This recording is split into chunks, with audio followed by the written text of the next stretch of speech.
The office at dusk. The office was always quietest after 6. The chatter of phones faded, keyboards stilled, and the golden wash of sunset bled through the blinds, painting long stripes across the floor. She liked it that way, this hour of silence when the building felt like it belonged only to her. Her boss's office door stood half open. She could see him inside, jacket off, tie loosened, leaning back in his chair as though the weight of the day pressed heavier on him than it did on anyone else.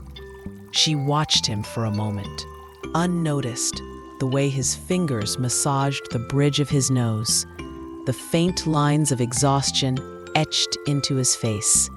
He wasn't the untouchable figure he was during the day, not the polished executive who commanded attention in every meeting.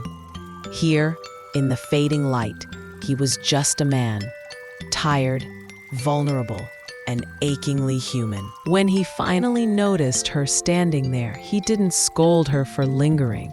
Instead, he gave a small, weary smile. "Still here?" he asked, his voice softer than usual, stripped of its usual authority. She hesitated before answering. "I could ask you the same thing." Something flickered in his eyes, a shadow that passed quickly but left her unsettled. For the first time, she wondered if staying late wasn't about the work at all. The silent longing. The office smelled faintly of coffee and polished wood, a comforting scent she'd come to associate with long nights alone. Outside, the sky was a bruised purple, streaked with the last threads of sunlight. She lingered at her desk, finishing a report, though the words had lost all meaning. Her eyes kept drifting to the office across the hall. He was there, her boss, Michael. Always Michael, polished, confident, magnetic. Even in casual clothes, he exuded a quiet authority, a presence that seemed to bend the room around him. She had admired him from afar for years, careful to keep her feelings buried beneath professionalism. Every glance, every interaction was measured, polite, safe. But tonight, something was different. He leaned back in his chair, fingers massaging his temples. His tie was loosened, shirt sleeves rolled up, the posture of a man weighed down by invisible burdens. The pristine, untouchable image she had of him during daytime meetings was fading. He noticed her watching. Instead of the usual practiced smile, there was something raw in his eyes, a flicker of vulnerability. "You're still here?" he asked, voice low, almost hesitant. "I could ask you the same," she replied, forcing calm into her tone, even as her pulse quickened. He ran a hand through his hair, sighing softly. "It's been one of those days. Nothing seems to go right." Her stomach twisted. She knew she should nod politely and retreat to her own work, but something compelled her forward. "Do you want to talk about it?" she asked, almost against her better judgment. He hesitated, studying her as if measuring how much to reveal. Finally, he exhaled and leaned forward, resting his elbows on the desk. "It's my marriage. It's falling apart. I don't know how much longer I can keep pretending everything is fine." Her heart tightened. This was wrong. She knew it was wrong. Yet she felt an unexpected swell of compassion and something else, something far more dangerous. She stayed, listening as the office lights dimmed and the rest of the building slipped into silence. Minutes stretched into hours. They shared stories, confessions, laughter, quiet moments that seemed insignificant to anyone else but felt monumental here in the empty office. Every glance, every accidental brush of hands carried weight, tension, and unspoken questions neither dared voice. For the first time, she realized she was no longer just an employee. She was a confidant, a witness to his vulnerability, and perhaps something more. As the clock ticked past midnight, she closed her laptop, heart pounding. She knew the pull between them was dangerous, magnetic, and terrifying. But she also knew she couldn't ignore it. Tomorrow, she promised herself, she would reset. Tonight, though, she lingered in the quiet, feeling the weight of emotions she had long denied. And knowing this was only the beginning. The temptation. The next morning, the office felt different. It buzzed with the usual rhythm of ringing phones, hurried footsteps, and whispered conversations. But beneath it all lingered the memory of last night. She tried to bury it in paperwork, drowning herself in emails and spreadsheets. But her thoughts betrayed her. Every time Michael passed by, her heart stuttered. He looked the same as always. Suit pressed, hair immaculate, voice steady as he addressed the team. But she knew better. She had seen him unguarded, shoulders heavy with unspoken pain, confiding secrets that were not meant for anyone else. He had let her in, and now every glance across the office carried more than it should. By lunchtime, she found herself in the break room, pouring coffee she didn't need when he stepped in. The room seemed smaller instantly, the air charged. "Rough start to the day?"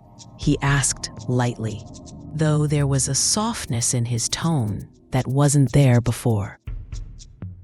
She gave a small smile, something like that. For a moment, silence hung between them. Not awkward, but heavy. Like both were standing on the edge of something unsaid. Then the door opened and a coworker bustled in, shattering the moment. Michael gave her a faint nod and walked out, his mask of professionalism slipping back into place. But the rest of the day, she felt it. That unspoken thread connecting them, tugging, pulling. That evening, most of the office cleared out quickly, eager to escape into their personal lives. She lingered, claiming unfinished work, though deep down she knew why she stayed. Her hands trembled slightly as she typed, pretending focus. And then, just as the night before, she heard the soft creak of his door opening. "You're still here," he said again, this time with the hint of a smile. "So are you," she replied, her lips curving despite herself. He leaned against the frame of her doorway, arms crossed. His eyes lingered on her longer than they should have. Maybe we're both avoiding going home. She swallowed, her pulse quickening. Maybe. An invitation hung in the air, unspoken yet undeniable. He didn't step closer, and she didn't rise to meet him, but the distance between them felt fragile, temporary. Hours passed again, filled with laughter, confessions, and silences that said more than words. He told her stories about his early career, his ambitions before life became so complicated.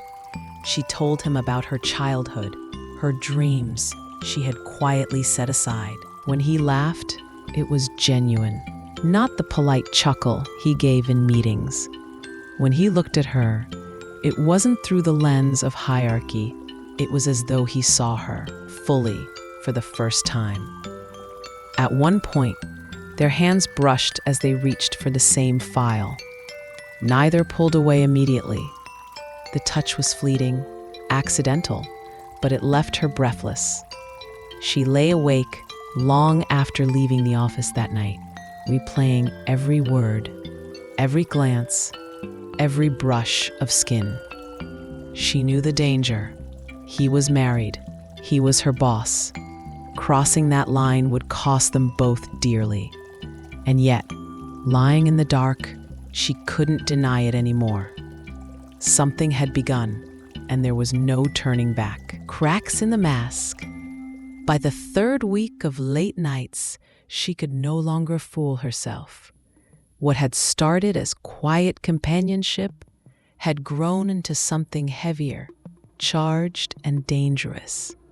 Every shared glance across the office, every inside joke whispered between them, deepened the secret world they had built, one that no one else could see, but others were beginning to notice. It started small, a lingering look caught by a passing colleague, a comment from a friend at lunch. "You and Michael seem close lately." She had laughed it off, but her cheeks had burned. Michael, too, had begun to show cracks in his carefully constructed mask. Meetings where he once exuded sharp authority now revealed flickers of distraction.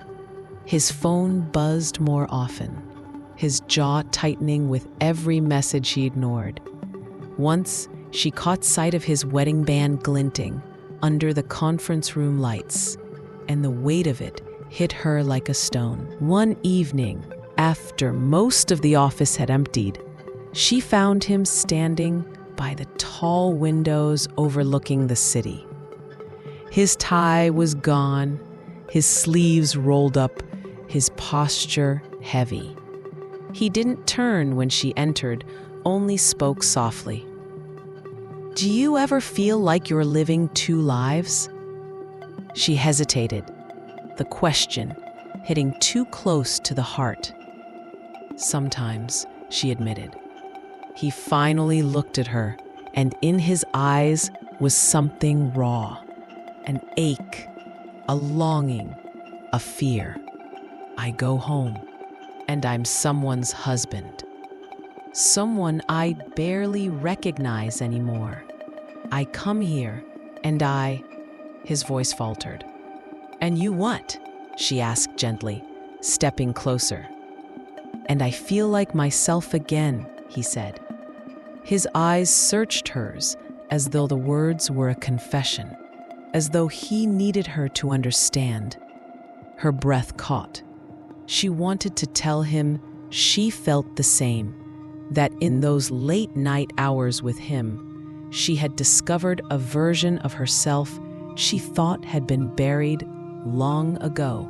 But the weight, "Michael," she whispered, his name trembling on her lips like a prayer. For a moment, the world outside ceased to exist. The city lights glittered through the glass, the hum of traffic below fading into silence. He took a single step closer, close enough that she could feel the heat radiating from him, close enough that his cologne mingled with the sharp scent of office paper and ink. But then, just as quickly, he turned away, dragging a hand through his hair. "This is wrong," he muttered, almost to himself. She closed her eyes, the ache of disappointment sharp in her chest. "I know." The silence stretched between them, heavy with everything unsaid. Finally, he sighed, his voice steadier now. "Go home, get some rest." She nodded, though her legs felt unsteady as she walked away. That night, lying in bed, she replayed the scene over and over. The closeness, the almost confession, the restraint that left her both relieved and aching. She told herself she was grateful nothing had happened, that they had both drawn back from the edge. But deep down, she knew the line they were trying so hard not to cross was crumbling, piece by piece. The almost kiss. The weeks blurred together, each one pulling them closer to the edge. By day, they were careful, professional, measured. But by night, when the office lights dimmed and the world outside seemed far away, they became something else. Two souls circling each other, bound by a gravity they could no longer deny. It happened on a Thursday. The office was unusually quiet, a storm drumming against the windows, thunder rolling in the distance. Most had left early to escape the weather, but she stayed, finishing a presentation due the next morning. She told herself she wasn't waiting for him, but when his shadow appeared across her desk, her heart betrayed her. "You're dedicated," he said softly, a smile tugging at his lips. She looked up, returning the smile despite herself. "Or stubborn." He lingered by her desk, hands in his pockets, watching her with that unreadable expression she had come to know so well. "Stubborn," he echoed, as though testing the word. The silence that followed was electric. The storm outside rattled the windows, rain streaking down the glass. He moved closer, slowly, as though each step required permission. When he finally stopped, he was standing just behind her chair, close enough that she could feel the warmth of his presence. "You work too hard," he murmured, his voice low, intimate. She swallowed hard, fingers tightening around her pen. "So do you." For a moment, neither moved. The world shrank to the sound of rain, the faint hum of the fluorescent lights, and the rhythm of their breaths. Then he leaned down, just enough that his lips were near her ear. "You make it easier," he said. Her pulse thundered. She turned slightly, meeting his eyes. The distance between them was nothing now, barely a breath.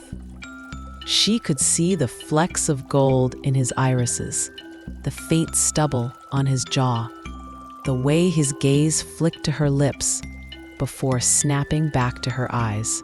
Time slowed. The air was thick, suffocating with possibility. And then he pulled back. The spell broke like glass shattering. He straightened, running a hand across his mouth, as though erasing the moment. "I shouldn't," he muttered, his voice rough. Her chest ached, disappointment and relief warring inside her. "I know," but the truth hung between them, undeniable. They almost had, and that almost was more dangerous than anything else. When she finally left the office that night, the storm had passed, but inside her the chaos remained. Suspicions. The near kiss lingered like a shadow. Every glance, every conversation between them afterward felt heavier, charged with the memory of what almost happened. They didn't speak of it, but silence had a language of its own, and everyone else was starting to notice. At first, it was subtle. A coworker's raised eyebrow when Michael lingered too long by her desk. A whispered comment in the break room. "They seem close, don't they?" She brushed it off, laughing, but the heat in her cheeks betrayed her unease. It wasn't just the office. His wife had begun to sense it too. One evening, As she worked late again, she caught a glimpse of Michael through the glass wall of his office. He was on the phone, voice low and tense. His hand gripped his forehead, his jaw set. She couldn't hear every word, but the tone was unmistakable. Frustration, defensiveness, guilt. When he hung up, his eyes met hers. For a moment, something raw flickered there, before he looked away. He didn't explain, and she didn't ask. But the silence between them that night was louder than any storm. The next day, he arrived looking more tired than ever. Dark circles beneath his eyes. His tie knotted carelessly. He avoided her gaze during the morning meeting, focusing instead on charts and figures that no one in the room cared about. Later, when she found him alone in the copy room, she couldn't hold back. "Michael, are you okay?" His shoulders slumped, the facade cracking. "She knows something's wrong," he admitted quietly. "She doesn't know what, but she feels it." Her heart twisted. She wanted to comfort him, to reach out, but the weight of his words pinned her still. "I'm sorry," she whispered, though the apology felt too small. He looked at her then, eyes tired but searching. "This thing between us," he hesitated, as if even naming it would make it real. "It's not just me, is it?" The question hung between them, fragile and dangerous. Her throat tightened. She could lie, pretend it was nothing, but the truth pressed at her lips. "No," she admitted softly, "it's not just you." For a heartbeat, the world stopped. Then the sound of footsteps in the hall jolted them apart, masks snapping back into place as a coworker passed by with a polite smile. But inside, she knew the truth could no longer be denied. The outside world was closing in, and the fragile secret they had built was on the verge of collapse. The line is crossed. The office was empty again, save for the hum of the air conditioning and the occasional flicker of fluorescent lights. Outside, rain streaked down the windows, tapping in uneven rhythms that seemed to echo the pounding of her heart. She had told herself countless times that she could resist, that she could maintain the boundary. But tonight felt different. Tonight, the pull between them was undeniable, electric. Michael appeared at her doorway, a folder in hand, but no intention of working. He paused when he saw her, hesitation flickering across his features. "Still here," he murmured, almost a question. "Yes," she whispered, trying to steady her voice, though every nerve in her body screamed otherwise. He stepped inside, closing the door behind him. The usual distance, the professional barrier, was gone. They were two people alone in a quiet office, and for the first time, nothing else seemed to matter. He moved closer, slow, deliberate, until the space between them was measured in inches. His hand hovered near hers, and when it brushed against her fingers, the spark was undeniable. "You don't have to say anything," he said softly, voice low. "I can feel it too." Her chest tightened. A mixture of fear and longing twisting inside her. She had imagined this moment countless times, whispered it to herself in quiet desperation, but now it was real, and the intensity was almost unbearable. He leaned closer, eyes searching hers for permission, for understanding, for anything that would let him know she wanted this too. She nodded, barely perceptible, and suddenly the dam broke.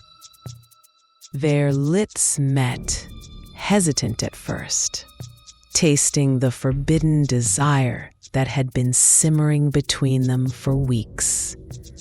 The kiss deepened, urgent, full of all the emotions they had kept bottled up: frustration, longing, loneliness, and the desperate need to feel seen by someone who understood. For a moment, the world outside the office ceased to exist. It was just them, two people who had found each other in the quiet corners of late nights, drawn together by an unspoken gravity neither could resist. When they finally pulled back, breathless, the reality of what had happened crashed over them. Fear, guilt, and desire collided, leaving a raw ache in their chests. "We can't." "Not really," she whispered, voice trembling though her hand still lingered near his. He nodded, jaw tight, eyes dark with conflicting emotions.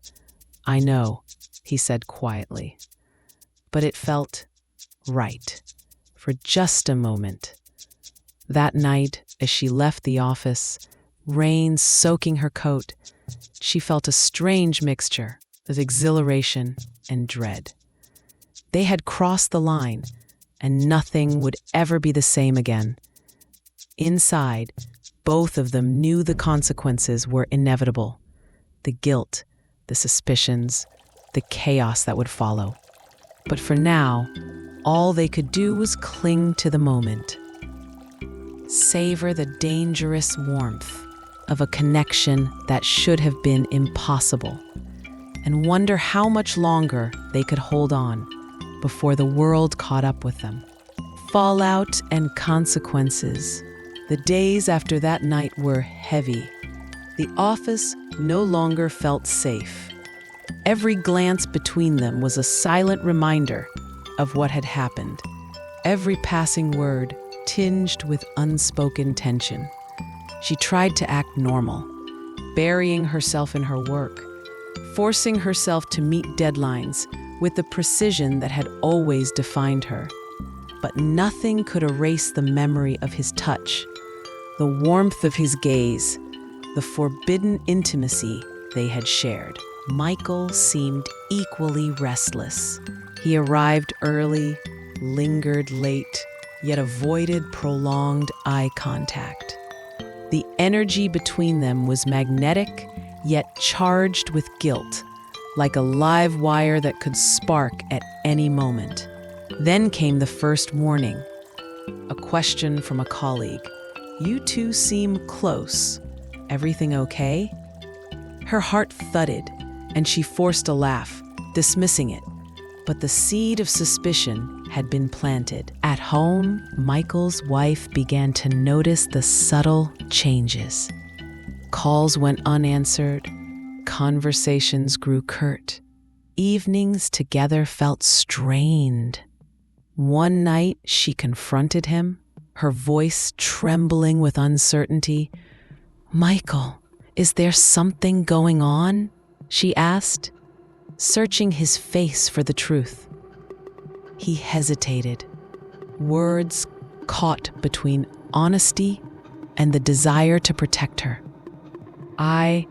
I've been under a lot of stress," he said finally, trying to sound convincing. But she wasn't convinced. Her intuition, the little things she had noticed, the glances, the distance, the absence of warmth, told her there was more than just work stress. Meanwhile, the tension in the office escalated. Rumors began to surface, whispered comments that weren't meant for her ears, but reached her nonetheless.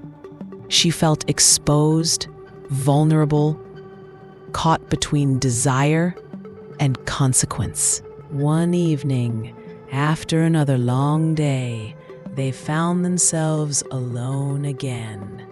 The air was heavy, with everything unsaid. She looked at him, her heart aching, conflicted. "We can't let it get out," she whispered, her voice trembling. "Everything we've done, it has consequences." He nodded, jaw tight. "I know, but every time I see you, every time we're alone, it's like nothing else matters." She swallowed hard, feeling the weight of their choices pressing down. The forbidden warmth that drew them together was also a chain, binding them to guilt, fear, and inevitable heartbreak. And yet, neither could walk away completely. The pull remained magnetic, relentless. Each moment together was a dangerous thrill, a fragile bridge between passion and destruction. Outside, the rain fell in steady sheets, drumming against the windows, echoing the turmoil in their hearts. The world beyond the office pressed in, ready to claim them, punish them, or expose them. And inside, they were left alone with each other, trapped by desire, guilt, and the unspoken question that haunted every glance. How long can this last before everything collapses? Choices and consequences. The office felt colder that week, as if the very walls were aware of the tension between them. She arrived early, attempting to focus, but every time Michael passed by, her pulse quickened. Every small gesture, a lingering glance, a brief brush of hands, reminded her of the night they had crossed the line. He, too, seemed trapped in a constant battle between desire and responsibility. His once sharp focus was fractured. A subtle weariness etched into his face. Meetings dragged on, decisions took longer, and his marriage hung like a shadow over his every movement. One evening, she found him in the conference room, staring out the window at the city lights. The room was silent except for the hum of the air conditioning. She hesitated before entering, unsure if she wanted to see him or if she should run. "You're here late," he said, not turning around. "I could say the same about you," she replied softly. He sighed, finally facing her. "I can't stop thinking about us," he admitted, voice low, almost breaking. "Every time I try to focus on work or on her, my mind keeps drifting here." Her chest tightened. She wanted to tell him that she felt the same, that every quiet moment alone, every glance, every touch had left her longing for more. But the weight of reality pressed down. "You know we can't," she whispered. "Not really. Not without consequences." "I know," he said, running a hand through his hair. "But sometimes knowing the right thing to do doesn't make it any easier." They stood in silence, the space between them charged with unspoken words. Each knew that their choices carried weight beyond the office, beyond their desire. Each knew that every stolen moment came at a cost that could destroy careers, marriages, and hearts. And yet, despite knowing the consequences, they were drawn together again and again. The pull was magnetic, impossible to resist, and every small touch, every lingering glance, was a reminder of the line they had crossed and the line they continued to skirt. The storm outside mirrored the storm inside them, relentless, overwhelming, and impossible to ignore. And as the night stretched on, she realized the truth they had both been avoiding. Desire alone was no longer enough. They would have to make a choice, one that would define not only their future, but the lives of everyone around them. Reckoning, the tension that had been simmering for weeks finally erupted. Rumors, suspicions, and the weight of their secret began to collide, leaving no room for denial. Every glance they shared now felt like a risk, every conversation laced with tension. It began with a subtle confrontation. One morning, Michael's wife arrived at the office unexpectedly, her expression sharp, her eyes searching. "Michael," she said, her voice calm but edged with suspicion. "We need to talk." He stiffened, caught off guard. She looked at her briefly, then back at his wife. Their secret, carefully contained for weeks, was suddenly exposed to the harsh light of reality. I don't know what you mean," he said, though his tone wavered. Her gaze fell on her, the unspoken accusation clear in the line of her eyes. She felt her stomach tighten, realizing the consequences they had feared were no longer distant. Later that evening, they were alone in the office again, the air thick with tension and guilt. "We've been careless," she said softly, voice trembling. "It's all unraveling." He nodded, running a hand through his hair. "I know. I wanted it to be just us, just something private. But nothing stays hidden forever." The weight of their actions pressed down on them. Careers, marriages, friendships, everything was at risk. And yet, the pull between them remained relentless, defying reason. She looked at him, heart aching. "What do we do now?" He met her gaze, eyes dark and conflicted. "We face it," he said quietly. "Whatever comes next, we face it together, or apart. But we can't keep pretending anymore." That night they sat in silence, aware that the reckoning had begun. Outside, the city lights blinked like distant warnings. Inside, they were left alone with their choices, their desire, and the knowledge that some lines, once crossed, could never be uncrossed. Resolution. The days following the reckoning were tense and uncertain. The office felt smaller, every hallway and desk echoing with the weight of their secret. She moved through it cautiously, avoiding unnecessary interactions, while carrying the memory of their stolen moments like a fragile ember. Michael, too, seemed changed. His posture was tighter, his smiles fewer, but there was a quiet resolve in his eyes, a determination to navigate the consequences of their choices. One evening, after everyone had left, they met in the conference room, the city lights glowing faintly through the windows. "We can't undo what's happened," she said softly, voice trembling. "But maybe we can control what comes next." He nodded, running a hand over his face.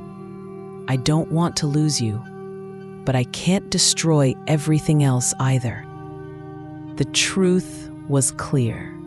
Their connection was real, undeniable, but the cost of continuing recklessly was too high. They had crossed a line that couldn't be ignored, but they could choose how to move forward, carefully, thoughtfully, with respect for the lives around them. They spent the night talking, for the first time, honestly and without pretense. Boundaries were discussed, limits were set.